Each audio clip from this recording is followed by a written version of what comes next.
এই পানিগুলো হচ্ছে ওয়েস্টেজ পানি। এগুলো বিদ্যুৎ কেন্দ্র থেকে ওয়েস্টেজ হয়ে বের হচ্ছে। এটার লোকেশন হচ্ছে ঘোড়াশাল, নরসিংদী জেলায়।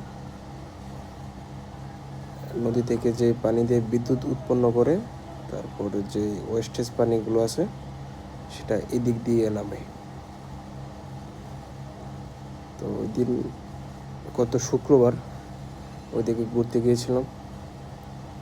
তো যাওয়ার পথে এই দৃশ্যটা ক্যামেরাবন্দি করলাম, সেটা আজকে আপনাদের সাথে শেয়ার করলাম আর কি।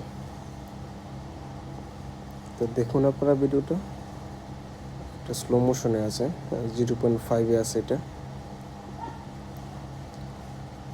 দেখতে অসাধারণই লাগছে।